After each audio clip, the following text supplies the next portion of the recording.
Magluto tayo ng ulam sa umaga. Ito ang talong, naka-slice na kamatis at sibuyas. Lutuin lang natin ito sa boiled water. Lutuin ng 5 minutes. Okay na to guys. I-drain ko na.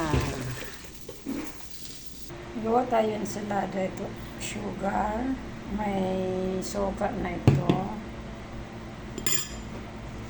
Asin.